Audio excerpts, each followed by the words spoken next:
नमस्कार दोस्तों, घुमक्कड़ पहाड़ी के इस खास ब्लॉग में आपका स्वागत है। और आज मैं देहरादून के माल देवता की तरफ जा रहा था और मुझे अपने बचपन की एक बहुत जो याद है, और वो मेरे को लगता है आप लोगों के बचपन की यादें भी होंगी, वो मुझे दिखाई दी। जी हाँ, इस समय मैं माल देवता के रास्ते में हूँ और मुझे दिखाई दिए जंगली बेर। आपने भी जंगली बेर देखे होंगे और मुझे मालूम है आप लोगों ने खाए भी होंगे। और हालांकि मुझे आने में और देखने में थोड़ा लेट हो गया क्योंकि बहुत ज़्यादा अब बचे नहीं हैं, लेकिन आपको मैं दिखा दूं, जंगली बेर जो हैं वो सीधे तौर पर अभी भी दिखाई दे रहे हैं। और हमने अपना पूरा बचपन इन तमाम बेरों को खाने में बिताया है। और ये देखिए, और इनको हमने इकट्ठा किया, हम अपने इकट्ठा किया करते थे। और ये एक तरीके के ये झाड़ियाँ जो हैं वो अपने आप में उस समय जब दिखती थी तो ये समझिए कि हमारी जो खाने की जो भूख जो थी वो मिटाने का एक काम करता था।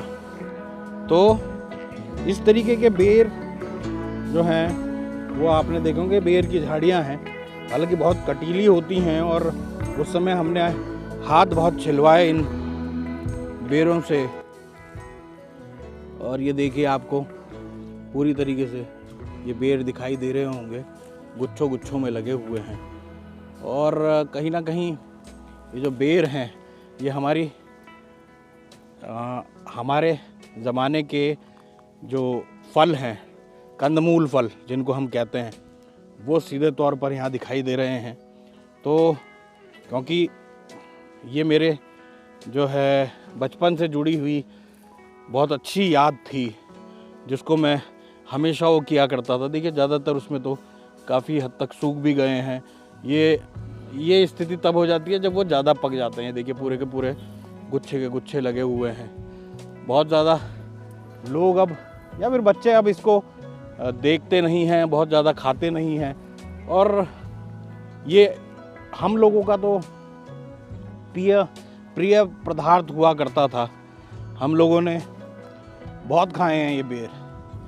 और अपने आप में ये बेर जो हैं वो हमारे लिए एक एंजॉयमेंट का साधन हुआ करते थे। और आप ये देख सकते हैं, इस तरीके की ये बेर की जो थी झाड़ियाँ आपको दिखाई दे जाएंगी। और ये बेर लगे हुए हैं, अपने आप में बेहद ही शानदार कंदमूल कहा जा सकता है इसे। और मुझे लगता है कि जब राम जी गए होंगे वनवास, अब क्योंकि राम जी की बात हो रही है और राम जी का मंदिर जो है वो बहुत तेज़ी से बना और अब वो जो है अपने अंतिम उसमें पहुंच चुका है। तो जो तमाम लोग हैं जो इस कहानी को जानते हैं कि सबरी के बेर वाली जो बात है, वो जो है वो इन्हीं कंदमूलों को कहा जाता है। और एक तो यहाँ पे जो शिवरात्रि में जो चढ़ने वाले बेर हैं वो भी यहाँ पर सीधे तौर पर, ये देखिए आप, ये मेन रास्ता है और यहाँ आपको ये कंदमूल ज़रूर दिखाई दे जाएंगे। हर जगह ये यहाँ थोड़े से कच्चे ज़रूर दिखाई दे रहे हैं। और ये तो हमारे समय के जो हैं, हम इन्हें कहते थे कि भाई बेरीज हैं ये हमारे लिए। जैसे आज के ज़माने में जो ये तरह तरह की बेरीज जो होती हैं वो दिखाई देती हैं, वो ये हमारे लिए जो है उस समय की बेरीज जो है वो दिखाई देती थी। और सीधे तौर पर ये जो हैं वो अपने आप में बेहद शानदार स्वाद इनका रहता है। थोड़े कच्चे पक्के रहते हैं तो खट्टे मीठे भी रहते हैं। और ये जो पेड़ है, ये वाला पेड़ है जो हम शिवरात्रि के जो बेर होते हैं वो जो खाते हैं वाले पेड़ ये हैं। ये देखिए अभी लगे हुए हैं और शिवरात्रि के दौरान ये लगभग पककर तैयार हो जाएंगे। तो ये वही हैं शबरी के बेर वाले। और क्योंकि अब जैसा मैं लगातार कह रहा हूँ, भगवान राम जो हैं वो जल्द ही विराजमान होने वाले हैं, तो उनसे जुड़ी हुई जो तमाम चीज़ें हैं वो भी यहाँ पर दिखाई देती है। मेरे साथ पवन रावत जी भी हैं। पवन रावत जी से पूछेंगे कि उनकी क्या यादें हैं इन बेरों को लेकर और किस तरीके से। हाँ रावत जी, ये देखिए आप, कितने अच्छे अच्छे और प्यारे प्यारे बेर लगे हैं, बट ये अभी सूख चुके हैं। अभी मुश्किल से हमें आने में लेट हो गई। अगर हम 10 से 15 दिन पहले आते तो शायद ही हम इनका अच्छे से एक लुत्फ उठा पाते। और मतलब अब कहने वाली बात है कि अब देखिए आप पूरे सूख चुके हैं और अब शायद ही लोगों में इतना क्रेज़ भी नहीं रहा इसका, क्योंकि हम लोगों का जो बचपन था, हम लोगों ने तो बहुत से तरीके से बेर खाए हैं, बहुत तोड़े हैं हम लोगों ने। झाड़ियों में अपने हाथ छिलवाते थे और अपने घुटने छिलवाते थे इन झाड़ियों में, कपड़े फड़वाते थे, फिर घर जाके अपने मम्मी पापा की मार भी बहुत खाते थे इन चीज़ों के लिए।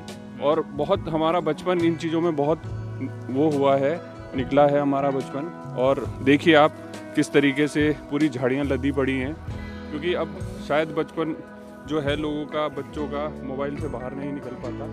तो हम लोगों की तो यादें यही हैं सारी। और आप लोग भी देखिए, अपनी यादें ताज़ा कीजिए इस चीज़ को देखते हुए, है ना। बहुत ही स्वादिष्ट होते हैं ये और कई सारी दवाइयों के भी काम आते हैं मेरे हिसाब से ये, है ना पंकज जी। आप देखिए, आप बिल्कुल सही कहा। और ये देखिए ये, और हम तो अपने स्कूल से अगर बंक करके जा रहे हैं तो इस तरीके के बेर ज़रूर खाते थे। और जंगलों में निकल ये जंगल ही है, आप देखिए ये पूरा का पूरा जंगल है। उस समय तो जो तमाम युवा हुआ करते थे, अब तो खाने की बहुत चीज़ें हैं। दोस्तों का एक तरीके से ये फ़न हुआ करता था इस तरीके के बेर तोड़ना। और हालांकि अब ये फ़न जो है वो बिल्कुल ख़त्म हो चुका है। अब बच्चे मोबाइलों से बाहर नहीं आते हैं, लेकिन सच में ये अपने आप में बेहद शानदार चीज़ है। और इस तरीके के जो फल हैं अब बिल्कुल नहीं मिलते हैं। तो कहीं ना कहीं अब हमें उन तमाम चीज़ों की तरफ तो लौटना ही होगा जो हमने इतने सालों में देखा है। और बचपन की चीज़ों को तो आज भी हम याद करते हैं। और मैं घुमक्कड़ पहाड़ी तो ख़ास तौर पर अपने उस बचपन को याद करता हूँ कि मैंने आखिरकार किस तरीके से देहरादून की इन सड़कों पर किस तरीके से मैं रहता था, यानी घूमता था अपने दोस्तों के साथ। और ख़ास तौर पर क्या अटखेलियाँ हमने की हैं, किस तरीके से हम घूमे हैं, किस तरीके से हम तमाम चीज़ें करते थे। शरारतें हमारी वैसी ही रहती थी जैसे आम युवा की होती है। लेकिन आजकल के युवाओं की जो है वो अब शरारतें भी बदल गई हैं और उनकी जो तमाम चीज़ें हैं वो मेमोरीज़ में अब ये बेर जो हैं वो नहीं होंगे। अब उनके उसमें स्ट्रॉबेरी और इसके अलावा जो अलग अलग तरीके की बेरीज़ हैं वो आ चुकी हैं। तो कुल मिलाकर इस तरीके के उस पर भी जो पुरानी चीज़ें हैं उन पर भी ध्यान देना चाहिए। और कहीं ना कहीं इस तरीके की चीज़ों पर भी लोगों को, अपने बच्चों को दिखाना चाहिए कि ये भी कोई चीज़ है, वरना लोग जो हैं इसे झाड़ी ही समझ लेंगे। तो दोस्तों, आज के घुमक्कड़ पहाड़ी में अपनी जो बचपन की नॉस्टैल्जिया है, जो बचपन की याद थी, उसको ताज़ा करने की कोशिश मैंने की है अपने साथी पवन रावत के साथ। एक समय दोस्त के साथ बिताते हुए हम यहाँ पर पहुँचे और आपको हमने दिखाने की कोशिश की कि हम अपना बचपन कैसे बिताते थे और किस तरीके की बेरीज़ हम खाते थे। हमारे लिए आजकल की जो बेरीज़ हैं वो मायने नहीं रखती थी, हमारे लिए इस तरीके के बेर जो है वो मायने रखते थे। शिवरात्रि में आने वाले बेर भी हमारे लिए मायने रखते हैं। तो कुल मिलाकर मिलते हैं अगले किसी व्लॉग में, तब तक के लिए नमस्कार।